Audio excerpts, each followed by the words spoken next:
difícil pra gente aqui de São Paulo entender, né? Como que tá o Rio de Janeiro. Tem solução? Vamos lá. Quando você vai analisar os números, e eu tenho que falar porque é verdade, o homicídio no Rio de Janeiro está em queda. O carnaval do Rio de Janeiro desse ano foi um dos carnavais da história do Rio com o menor número de homicídios, né?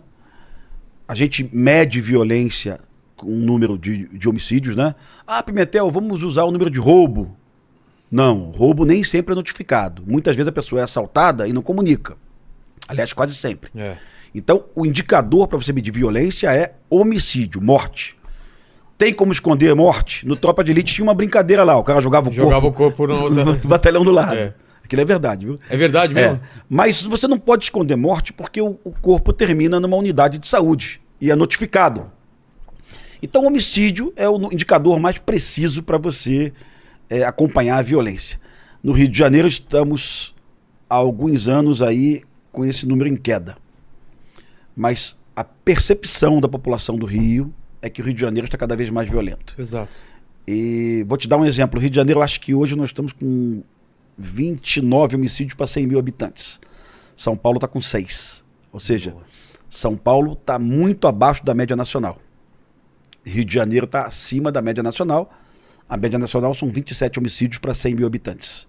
Então, às vezes, o paulista não sabe disso, porque a gente assiste muito da Atena, a gente assiste esse jornalismo da tarde, policial. A impressão que São Paulo é uma cidade muito violenta. São Paulo hoje é uma das capitais menos violentas do Brasil. Olha que interessante. E as pessoas... Mas a percepção é do medo, né? Medo o tempo todo. Então, assim, Rio de Janeiro, o que sugere hoje é o seguinte: os homicídios estão em queda, mas as facções estão avançando nos territórios. Tem uma pesquisa da UF, Vilela, da Universidade Federal Fluminense. Eu gosto de citar porque não é uma pesquisa da polícia, é da Universidade Federal, acadêmico, né?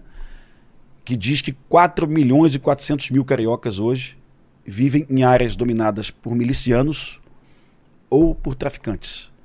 Olha que sacanagem, você tem aí mais que a população de Montevidéu, mais que a população de Santiago do Chile. Sob um poder paralelo. Vivendo assim. E aí, meu amigo, é todo tipo de esculacho que você possa imaginar. Vou te contar aqui uma história que eu ouvi ontem. O CV e as milícias estão se confundindo hoje. Lá no filme Tropa de Elite, você olhava o Comando Vermelho, vende cocaína, a milícia formada por ex-policiais. Isso tudo misturou tudo. Hoje em dia a milícia vende cocaína também.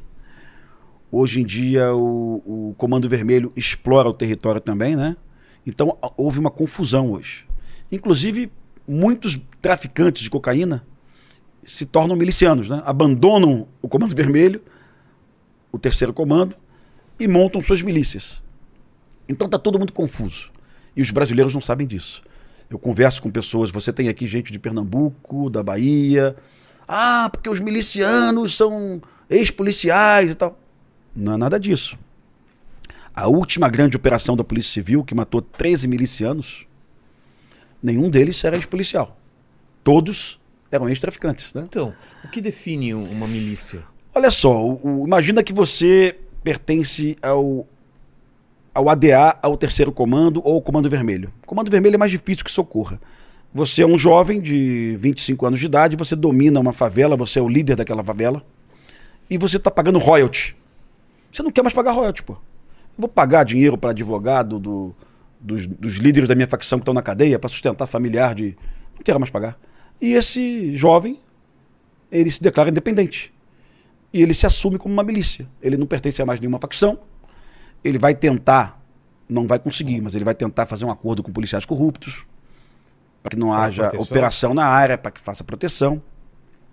E ele vai começar a explorar atividades ilegais, venda de bujão de gás superfaturado, roubo de carga, gatunete, exploração do motoboy. Como que é a exploração do motoboy? O motoboy, ele existe na favela. Não tem como você chegar na tua casa sem um motoboy. Apesar de não estar regulamentado pelo CONTRAN, por Brasília, pelo DETRAN também, é uma necessidade, tem que existir. Imagina um morador de 60 anos querendo chegar na casa dele, e esse motoboy começa a cobrar desse motoboy uma taxa. Você só pode operar aqui se você pagar esse... Só na Rocinha hoje são 1.100 motoboys da Rocinha. A Rocinha tem 77 mil habitantes. E todos esses motoboys pagam para o Comando Vermelho uma mensalidade. Ontem eu escutei uma história genial. Botaria no meu próximo filme. É muito comum no Rio de Janeiro, quando alguém ganha na loteria, na quina, na Mega Sena, o que for, na Loto Rio, a casa lotérica colocar aquele aviso assim, né? Saiu um prêmio aqui. Daqui é. Meu amigo, o cara me contou isso ontem, um policial, mas o miliciano chegou na lotérica, quem ganhou o prêmio? Ah, foi fulano de tal. Bateram na porta dele. Amigo, é 20% do prêmio, porra. Cara! Tudo é pra milícia, sabe? E o rapaz deu. Porque senão ele ia perder tudo, sabe? Ou seja, a milícia participa de qualquer ganho da região. E por esse motivo é tão preocupante. Milícia e Comando Vermelho também, tá? Para algumas pessoas, milícia são caras de direita, o Comando Vermelho é protegido por direitos humanos. Esquece essa porra, é tudo a mesma merda. Misturou tudo. Eu lamento que pessoas pensem dessa forma ainda. E eu te provo, a Polícia Civil do Rio de Janeiro realizou uma operação de Jacarezinho, onde morreu um herói da Polícia Civil, foi baleado, e morreram 27 bandidos. No dia seguinte, boa parte da imprensa dizendo genocídio, genocídio, genocídio, matança, né? Covardia. Uma semana depois, a Polícia Civil matou 13 milicianos. Não teve uma linha em jornal nenhum. Então, para a imprensa do Rio de Janeiro, matar Comando Vermelho é genocídio e matar milicianos, ó. Tanto faz. Tanto faz. É impressionante isso, sabe? É impressionante. Aí você tem que dizer para os jornalistas, olha, seu imbecil, né? É a mesma coisa, sabe? São bandidos, sabe? São bandidos. Se você acha que o Comando Vermelho tem que ser protegido, tem que ser tratado de forma diferenciada pela polícia, a mesma coisa da milícia. Eu acho que os dois têm que tomar porrada, sabe? Eu acho que tudo é a mesma merda. Quem impõe a ditadura numa comunidade através de armas, para mim, tá errado. E o Comando Vermelho faz isso. Não tem como romantizar um negócio desse. Mas eles romantizam, eles fazem desse jeito, sabe? Eles são... Cara, é um contorcionismo pra defender o indefensável que eu não entendo, cara. Amigo, quer dizer, eu entendo. Mas é o tempo todo assim. É o tempo todo assim. É a ideia de que existe o bem e o mal, né? E ele, não, isso aqui é o bem, isso aqui é o mal, né? Vamos lá, estamos vivendo um problemão no Brasil hoje. Nós estamos vivendo um problema... o garimpo em terra Yanomami, que provoca uma tragédia ambiental, o mercúrio é despejado nos rios e a população indígena é vitimada, intoxicada com mercúrio. O garimpo só existe com mercúrio, se você não tiver o mercúrio lá, não tem o garimpo. Não tem como. E agora elementos da Polícia Federal estão garantindo que o mercúrio chega através do PCC. Né?